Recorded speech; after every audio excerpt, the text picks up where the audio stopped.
I'm Helen Davey. I'm the Chief Exec of Mind in Bradford. I'm David Grant-Roberts and I'm the Head of Service at the Cellar Trust.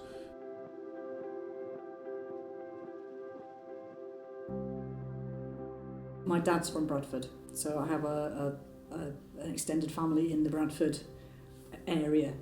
No, I live in Idle, so just on the outskirts of Bradford, so I really like Bradford.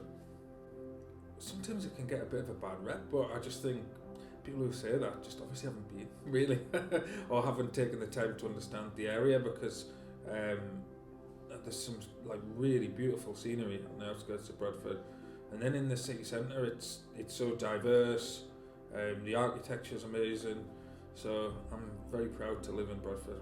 And have real fond memories of coming down, visiting my grandma, my aunties, forever in trouble with my cousins.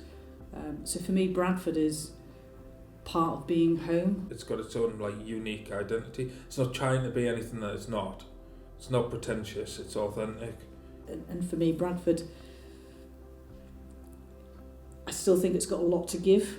And going for the City of Culture, I think, is only a great thing for it, because for me, it's got so much to give, but it needs to come together to give it.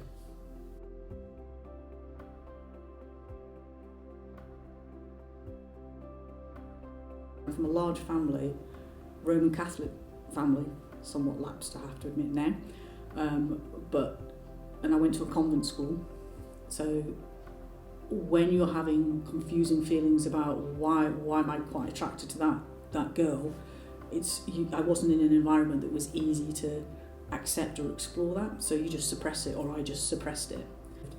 I absolutely never showed any signs of being gay. I just kept it completely private because it felt safer. I didn't come out until I came to university,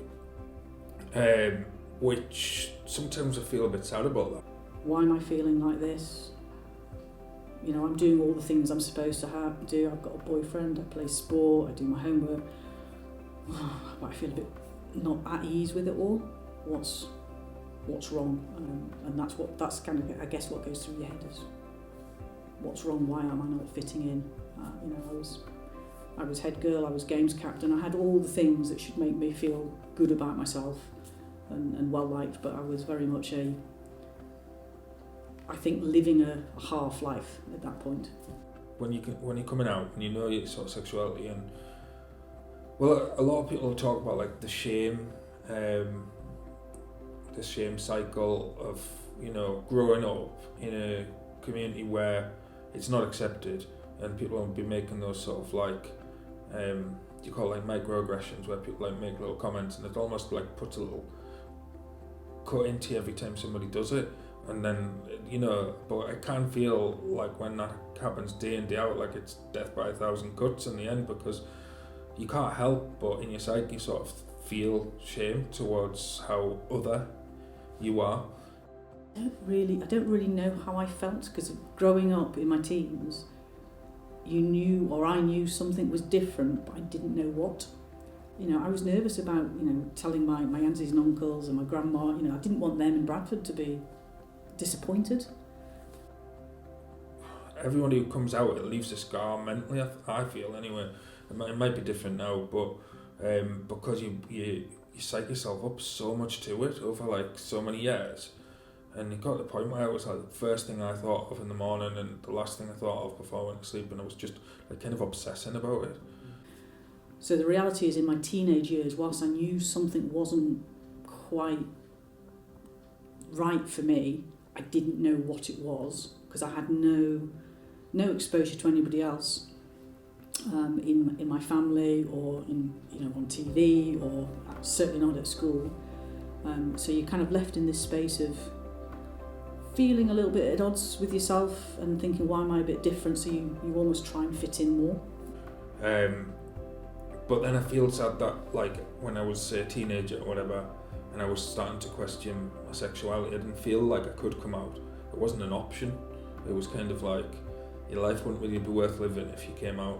So, and it was only when I came to Leeds and saw that there was like gay people who had a good quality of life, who could be open and honest about themselves, but still seemed happy, that I thought, actually maybe I could actually be honest about who I am. And it wasn't until I went to university, the penny clicked, and I just thought, whoa, this is what it's all about, this is what I've been missing. And I would say I did my growing up probably from my second year of university up until I was about 30. Because it wasn't until I was 30 that I actually came, just before my 30, I came out to my parents. But clearly they knew, because we're quite a close family, but I'd never actually said this is who I am.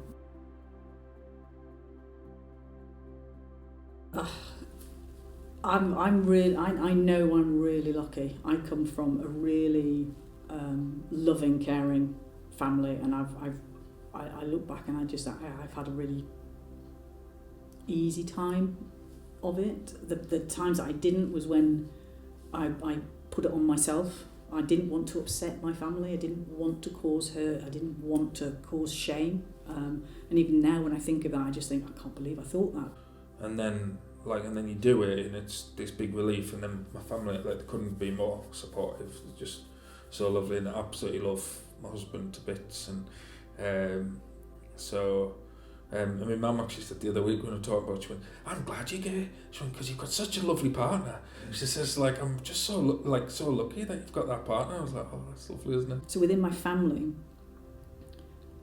I always felt accepted, but I worked really hard to put them at ease to the extent which is why I didn't come out quite so quickly. I actually came out when I broke up from a 10-year relationship. That's when I actually said, Mum, Dad, I'm gay. And they were like, well, of course we know that. We've known for years. We've just, been waiting for you to tell me. I'm like, why didn't you ask me? I said, well, why didn't you tell us? The approval of gay marriage is a massive one, isn't it? Because when you're saying you can legally get married, then that's a big statement in terms of what is acceptable and what's not.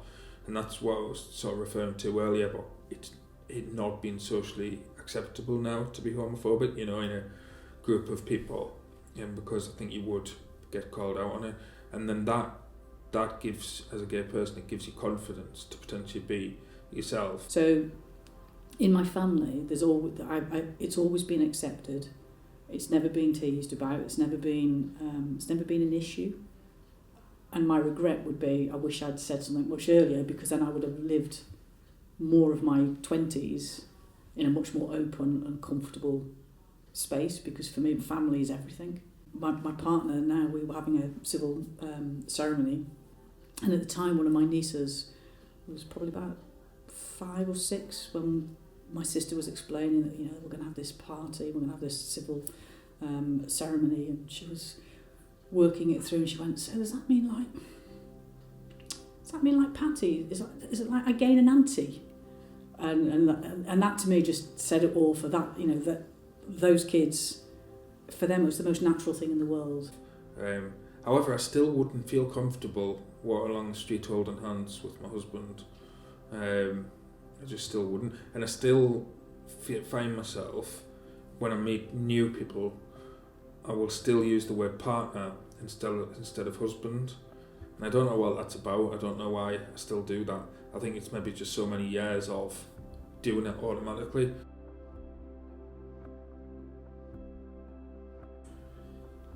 The person who's really inspired me is Gareth Thomas from the Wales old Wales rugby captain, because it's such a masculine, stereotypically masculine sport, and he was like the captain of an entire country, but felt like that he wanted to be really honest about his sexuality. And I just think that will make a lot of people think, because he's a big stocky guy, and it just really challenges a lot of people's stereotypes when it comes to gay men. The person that I look back on and just think, at the time I don't think I realised what I was getting from them, has to be Martina Navratilova, in terms of an amazing tennis player, and yet everything in the press wasn't about her tennis, it was about her constant companion. And I remember thinking at the time, why did they do that for her but not for Bjorn Borg or Stefan Edberg? It was, I couldn't, and they were great players, and themselves. But for me, it would have to be Martina Navratilova that I look at and just think the strength of character to just keep at the top of your game and not get drawn into the dialogue that she could have got drawn into, but actually just kept, in my mind, a professional approach to the sport.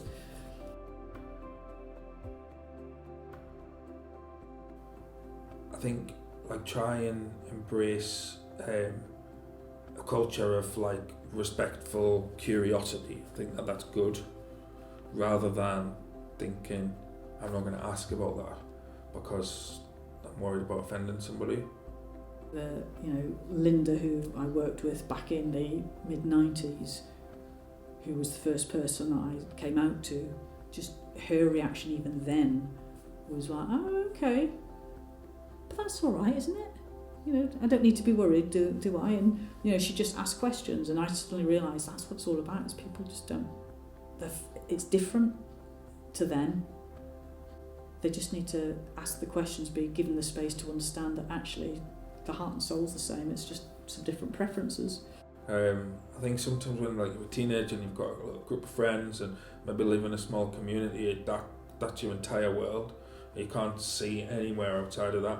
But there's a really, really big world out there with some really amazingly understanding, kind, supportive people.